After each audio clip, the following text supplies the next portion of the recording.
All right, everybody, we are in for another treat today. We have a few quick reminders so you guys can do your practice on 1.14. So first, I'm not going to show this one, but I want you guys to get some practice using regression. So just a reminder, on your calculator, you're going to press stat and then edit, and then you're going to type into list 1 and list 2, your x and your y coordinates.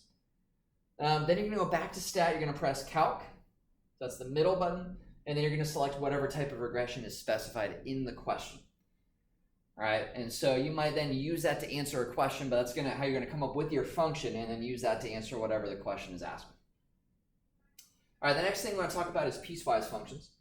Piecewise functions, you might have an interval like this, okay, where it's all values where x is less than 1, all values where x is greater than or equal to 1, or it could be an interval of values from like -4 to x, etc. It doesn't really change how we do this, but that's how that could look here. So first question, we want f of -1, and so we have to figure out, okay, we're plugging in -1 for x. Do I use the top equation? Do I use the bottom equation? Do I use both? Hint, you'll never use both here. -1 is in this interval in between those two, or originally it was just less than 1, same thing. So I'm going to take -1 and plug it into the top function for x. And so this is just going to be 4 times -1 squared minus 2 times -1. That gives us 4 times +1, or 4. And that gives us a +2, so it's equal to 6. Okay? Part B is asking about when x is 1. So this is the interval where x is 1 right here. And so I'm going to plug in 1 just to the bottom equation for x. So 2 times 1 plus 3 is going to give us 5. And then same thing with 2. 2 occurs when x is greater than 2. And so I'm going to plug in 2 for that bottom x to get 2 times 2, or 4, plus 3 to get 7. All right, the last thing we're going to look at today is when something is inversely proportional. So I've told us here for this question that y is inversely proportional to x, or sometimes it's going to have a squared after that. I'll talk about that in a second. But if y is inversely proportional to x, it just means y is equal to k over x. Or it might have some other variable in there in place of y and x, but this is our formula right here. If it does say squared, then we just put a squared right there.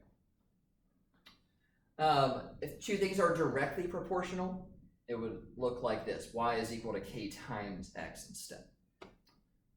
Now, we have to be given an original point to work with. And so we're going to work with 4,3 as our original point. We're going to solve for k. Depending on the directions, that might be all you do, or you might have to then plug k back in and then use that to find another coordinate point here. And so we're going to start by solving for k. So I'm going to plug in 4 for x. I'll use the one that's squared here, and 3 for y. So I'm going to get 3 is equal to k over 16. And then all we have to do to solve for k is multiply both sides by 16. So k is 48. And again, that might be all we're looking for here. And so that might be your answer. Or you're going to have to plug it back in for k. Over x squared.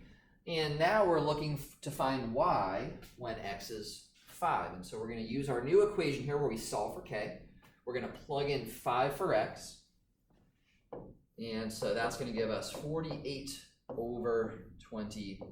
I don't think that simplifies. So I'm going to leave it like this, 48 over 25. And again, if it's calculator, we could write that as a decimal as well.